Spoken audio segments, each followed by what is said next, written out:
안녕하십니까. 신인균의 국방TV 시큐리티 뉴스입니다. 오늘도 세 가지 소식 알려드리겠는데요. 여러분들 좀 불쾌하시겠지만 제가 오늘은 그 영부인 이야기 좀 하겠습니다. 사진이 조금 다소 거슬리더라도 이해를 좀 해주시기 바라고요. 그리고 통일부가 정말 세컨드리 보이콧을 막고 싶은 건지 아니면 맞아도 상관없다는 것인지 오직 저쪽에 충성만 하면 된다는 것인지 이상한 짓을 하고 있는데 그 소식 알려드리겠고, 그리고 아직 지금 바이든 대통령 취임 이후에 아직 1년이 지났는데 아직도 주한 미국 대사가 지명되지 않았습니다. 그런데 모 메이저 언론을 통해서 주한 미국 대사 지명됐다라는 기사가 있었는데 그거 사실 무근이다 라는 건데, 왜 그럼 아직 지명이 안 됐냐, 이 이유가 밝혀졌습니다. 놀랍습니다. 보겠습니다. 이 사진 여러분들 좀 불쾌하시겠지만 저도 사실 이 사진을 우리 편집 직원이 만들어 온 거 보고 깜짝 놀랐습니다. 그렇지만 만들어 왔기 때문에 그냥 하겠습니다. 죄송합니다. 지금 영부인은 역대 대통령 영부인 가운데 대통령의 해외 순방 일정에 가장 많이 동행해 숱한 논란을 일으킨 바 있는데요. 새로 뽑은 전용기를 타고 다녀온 이번 중동 순방에서도 관광지를 돌고 와서 논란이 일고 있습니다. 국민들은 오도 가도 못하게 묶어놓고 나라 돈으로 신나게 관광 다니는 행태. 퇴임하면 반드시 모든 비용 철저하게 계산해서 토해내게 해야 되겠습니다. 김정숙이 지난달 이집트 순방 일정에서 비공식 일정으로 이집트의 유명 관광지인 피라미드 유적지를 관광한 것으로 뒤늦게 드러나 논란이 되고 있습니다. 김정숙은 지난달 19일부터 21일까지 이집트 카이로에 머물 당시 호텔에서 약 30분 거리에 있는 피라미드에 소수의 경호 인원들만 데리고 몰래 피라미드 관광을 다녀왔는데요. 해당 지역의 코로나 확산이 대단히 심각한 상황에서 인파가 많은 관광지를 몰래 다녀왔고, 그 수행원 가운데 확진자가 나와 청와대가 지난달 말에 중동 순방 수행원 확진자 발생을 감추려는 것이 이 때문이 아니냐라는 비난이 쇄도하고 있습니다. 외교 소식통에 의해 김정숙의 비밀 관광이 드러나자 청와대는 피라미드에 다녀온 것은 맞지만 관광 산업을 촉진하고 문화유산을 해외에 알리기 위한 이집트의 요청에 따라 간 것이다 라고 주장했는데요. 이미 세계적으로 유명한 관광지이자 문화유산으로 유네스코에도 등재된 피라미드 관광 촉진에 김정숙이 도대체 무슨 역할을 할 수 있냐라는 비판에 청와대는 입을 닫고 있습니다. 김정숙은 문의 해외 순방 일정에 99% 동행하며 반드시 해당 국가의 유명 관광지를 찾아가는 이른바 버킷리스트 관광 논란에 끊임없이 시달려 왔는데요. 이번 중동 순방 때는 김정숙은 사우디의 유명 유적지인 다리아 유적지, 아부다비 최대 관광지이자 쇼핑몰들이 몰려있는 샤르자를 찾은 바 있는데요. 이집트에서도 몰래 피라미드를 다녀왔다가 들통이 나자 궁색한 변명을 내놓고 있습니다. 김정숙은 독일에서는 유니상 묘소, 러시아에서는 톨스토이 박물관, 미국 뉴욕 메트로폴리탄 공원, 베트남 벽화마을과 민족박물관, 필리핀 성 어거스틴 성당, 싱가포르 보타닉 가든 식물원, 벨기에의 브뤼셀 왕립미술관, 바티칸, 그리고 오스트리아의 빈 대학 식물원, 덴마크 코펜하겐 안데르센의 인어상, 체코 프라하의 비투스 대성당, 호주 시드니의 오페라 하우스, 노르웨이의 피오르드 유람선의 음악 관광, 인도 타지마할과 후마윤 묘지, 캄보디아 앙코르와트, 베트남의 호이안, 방콕의 퀸시리킷 박물관, 라오스의 시사켓 사원, 프랑스 파리 루브르 박물관과 샤넬 샵 등 열거하기도 어려울 정도로 수많은 관광지를 다녀왔습니다. 대부분의 일정은 외교와 직간접적으로 연관이 없는 일정이었고, 특히 인도 타지마할은 혼자서 전용기를 타고 다녀오기도 했는데요. 막대한 비용을 들여 유네스코 세계문화유적을 중심으로 관광을 다니고 그곳에서 하루에도 몇 번씩 고급 의류로 옷을 갈아입으며 초호화 패션쇼를 한 그 비용들 철저하게 계산해서 퇴임 후 모두 토해내게 해야 되겠습니다. 여러분, 여기 스핑크스하고 피라미드 같이 이렇게 몰려있는 이 사진 생애 한 번도 본 적이 있으십니까? 없으십니까? 한 번이 아니라 수도 없이 봤죠. 전 세계 모든 관광지 중에서 가장 유명한 곳이 바로 스핑크스와 피라미드가 모여있는 바로 이 사진이 아닐까 생각하는데요. 이걸 홍보하기 위해서 김정숙이가 갔다. 이게 말이 됩니까? 이집트의 피라미드 그리고 스핑크스를 모릅니까? 이걸 홍보해야 됩니까? 그리고 이집트의 관광 촉진을 위해서 김정숙을 여기 모셔갔다. 그럼 모셔갔으면 홍보를 해야지 왜 비공개로 합니까? 다 거짓말이죠. 어떻게 입만 열면 거짓말하는 자들이 여기 들어앉아가지고, 그리고 새 전용기 나왔으니까 야, 타. 오빠 전용기 뽑았어. 새 거야. 타. 이겁니까? 도대체 뭡니까 이거? 이렇게 거짓말을 하고 정말 가는 나라마다 다 관광 일정을 집어넣고 그게 전부 시간 낭비 아닙니까? 이명박 전 대통령이 관광을 그렇게 다녔습니까? 해외 순방을 그렇게 많이 했지만 영부인이 따라다녔습니까? 박근혜 전 대통령이 그렇게 많은 옷을 갈아입었습니까? 아니죠. 그런데 뭐 어디 가가지고 의장실에서 돈 지불하는 거 그거 가지고 흑관 날 그 방송 틀면서 마치 박근혜 전 대통령이 어마어마하게 사치한 것처럼 그렇게 하는데, 아니 이 김정숙 이 사람은 프랑스의 샤넬 샵을 갈 때 샤넬 옷을 입고 갔어요. 샤넬. 저는 뭐 샤넬 샵에 가슴이 떨려가지고 들어가지도 못합니다. 핸드백 하나에 뭐 800만 원, 1000만 원씩 하는데 그게 어떻게 들어가겠습니까? 그래도 옷은 얼마를 하는가? 그런 샤넬 옷을 입을 정도면 그거 혹시 자기 돈으로 샀는지 아니면 우리 국고로 샀는지 한번 살펴봐야 되는 거 아니겠습니까? 이 사진 유명하죠. 우리 남편 어디 갔어요? 하고 뛰어든 거. 여기가 바로 체코의 프라하의 바투스 대성당이라는 곳인데요. 이 성당 구경하다 정신 팔려가지고 일정 지금 이렇게 쭉 하고 있는 거 놓치고 여기에 이렇게 경박하게 우리 남편 어디 갔어요? 라고 쫓아다니는 이런 경박한 모습. 이거 다 관광 때문이죠. 여기는 타지마할인데 아예 혼자서 전용기 몰고 갔죠. 정말 기가 차는 일입니다. 인도까지. 어떻게 영부인 혼자서 전용기를 몰고 관광을 다닐 수가 있는지. 물론 다른 명분 다 만들어 놨습니다. 법적으로 전혀 하자 없이 딱 만들어 놨습니다. 밑에서 다 그런 거 세팅해 주죠. 캄보디아 가서 이런 식으로 앙코르와트 인근의 이 유적지 둘러보고 아주 참 신혼여행 간 것 같네요. 부럽습니다. 그리고 아니 영부인이면 영부인답게 행동을 해야지. 딱 그 수준에서 행동해야지. 왜 여기다가 대통령 휘장을 붙이고 다닙니까? 인도 갈 때 모습인데요. 대한민국 대통령. 자기가 무슨 대한민국 대통령입니까? 대통령 부인이지.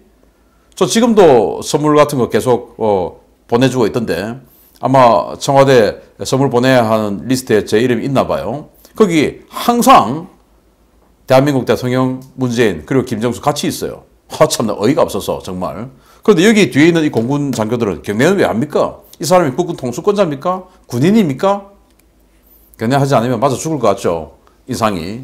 아무튼 이 사람이 어마어마하게 사치한 이 엄청난 의상비들 도대체 어디서 또 이런 식으로 이 해외 순방을 가서 관광을 다니느라고 하루씩 이틀씩 일정을 더 많이 잡아먹는 이 비용들, 이런 것들 전부 계산해서 나중에 다 청구해야 되지 않을까 생각합니다. 불쾌한 사진 자꾸 띄워드려서 죄송합니다. 두 번째입니다. 북한이 개성 남북 연락사무소를 폭파하고 대화는 없다고 으름장을 놔도 이 정권, 특히 통일부의 북한 바라보기는 끝이 없는 것 같습니다. DMZ가 막히자 이번에는 북중 접경 지역에 사무소를 내고 북한 분들께서 응답해 주시기를 간곡히 빌고 있다는 소식입니다. 통일부 산하 공공기관인 남북교류협력지원협회를 동원해 북중 접경 지역에 남북교류 해외 사무소 설치를 결정하고 이를 위한 예산을 배정했다고 뉴스원이 2월 3일 보도했습니다. 통일부는 지난달 28일 서면으로 개최한 제323차 남북교류협력추진협의회에서 남북교류협력지원협의회의 해외 사무소 설치에 대한 안건을 심의 의결했는데요.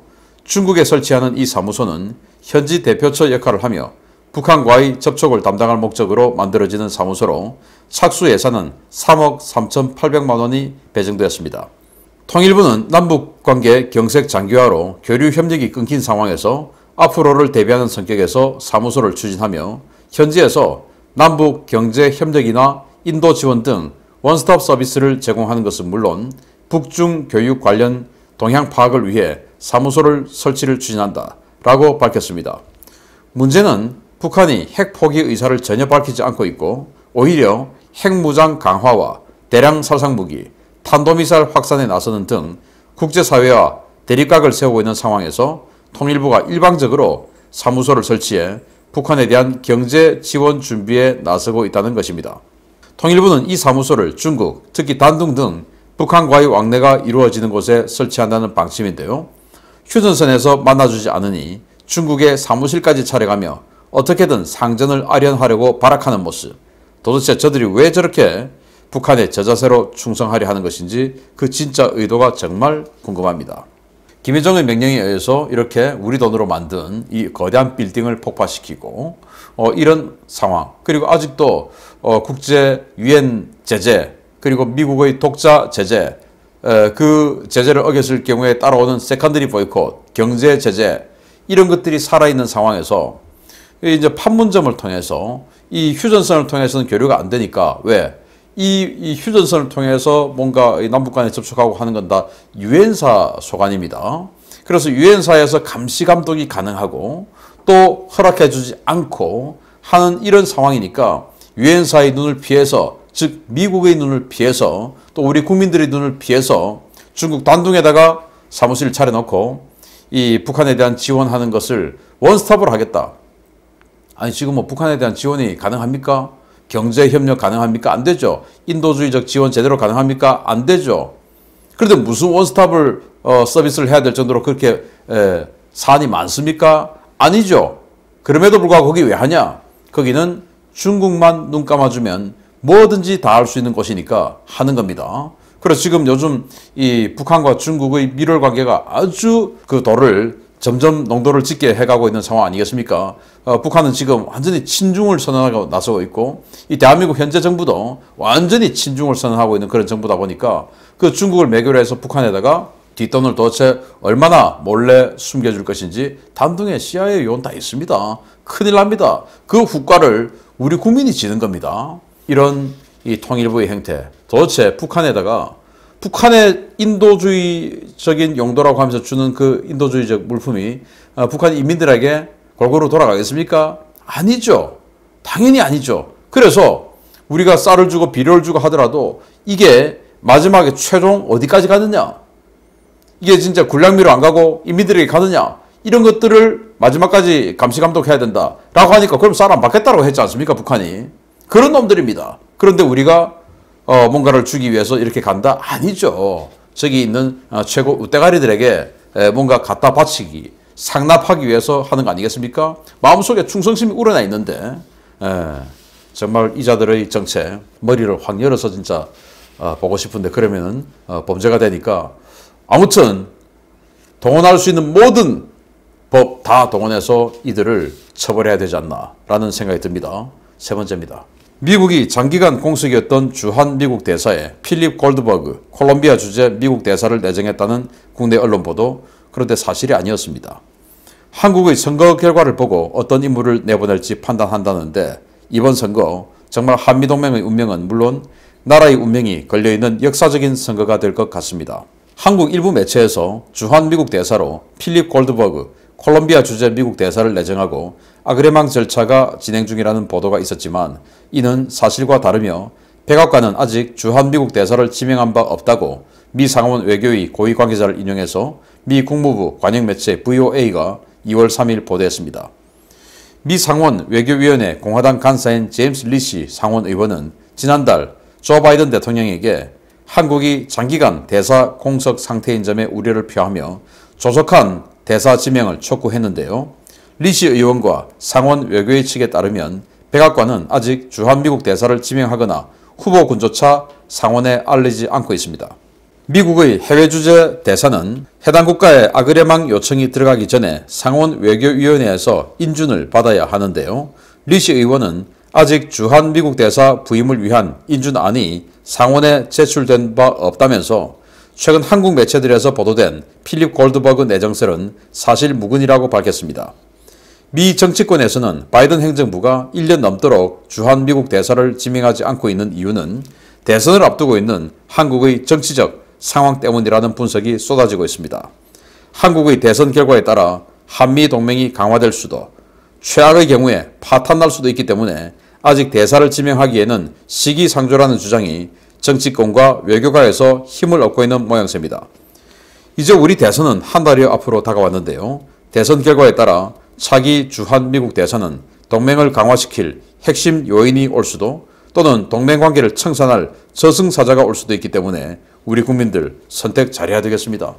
얼마 전에 아주 메이저 언론을 통해서 콜롬비아 주재 미국 대사가 한국 대사로 지금 아그레망 진행 중이다 라는 보도가 나왔었는데 사실 무근이다.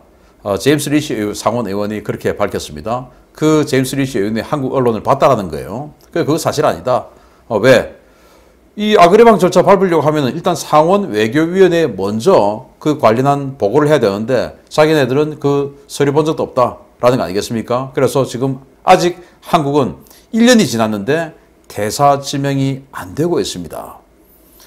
자, 일본에는 지금 현재 일본 대사로 부임한 사람이 과거 오바마 1기 시절의 대통령 비서실장이었던 사람이 일본 대사로 가 있죠. 그 정도로 어마어마한 중량급을 보내놨습니다. 한국에는 왜 안 보내냐?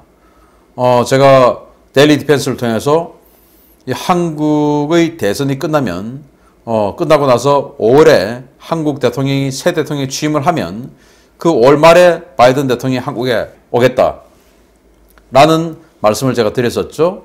그러니까 이 어떤 대통령이 오느냐에 따라서 바이든 대통령이 와서 정말 대한민국의 새로운 도약을 할 수 있는 새로운 어떤 그 협력 관계를 맺고 중국을 압박하고, 중국 사실 우리에게 이익되는 게 있습니까? 없습니다. 그 중국을 압박하고 대한민국의 새로운 도약을 일으킬 그런 계기가 되느냐, 아니면은 대한민국에 어마어마한 압박을 하고 갈 그런 계기가 되느냐 하는 게 바이든의 방안이죠. 그런데 이것도 마찬가지입니다. 한국 대통령이 어떤 사람이 되느냐를 보고 새로운 대사를 내정하겠다는 것인데, 만약에 한국의 정권이 교체가 되면, 지금 야당 후보가 대통령이 된다면 굉장히 이제 한미 관계가 더욱더 발전하겠죠. 그러면은 아주 지한파, 한국의 우호적인 인사, 이런 사람을 한국에 보내서 한미 관계를 더욱더 돈독히 하는 그런 가교로 삼을 것이고, 만약에 이 여당 후보가 대통령에 당선된다면 이 여당 후보는 뭐 반미, 친중의 끝판왕 아니겠습니까? 그러니까 이제 동맹관계를 청산할지도, 또는 법적으로는 동맹을 유지하면서도 사실은 청산한 것과 다름없는, 그래서 정말 한국 국민들에게 매운맛을, 뜨거운 맛을 보여주기 위해서 정말 뭐 미국으로서는 국수주의적인, 정말 뭐 오직 마음속에 미국밖에 없는, 미국의 이익밖에 없는, 예의도 없는 이런 사람을 보낼 가능성도 있다라는 것입니다. 그래서 어떤 사람을 뽑냐에 따라서 대한민국의 앞으로의 50년, 저는 최소 앞으로 50년이 완전히 이번 대선에 결정난다고 봅니다. 그래서 정말 정신 바짝 차리고 조금의 안이한 마음에 미리 가서 뭐 이번 주말에 내가 사전 투표 좀 하지 뭐, 이런 거 절대 하지 말고 당일날 반드시 가야 한다는 이유는 저는 증명을 못 하겠습니다. 다만 그 우려를 하는 분들이 워낙 많기 때문에 하나의 찝찝함이라도 우리는 가지지 말자. 그래서 당일날 가서 반드시 투표하자 라는 말씀을 꼭 드리고, 정말 대한민국 백척 간두에 서 있습니다. 마치겠습니다. 감사합니다.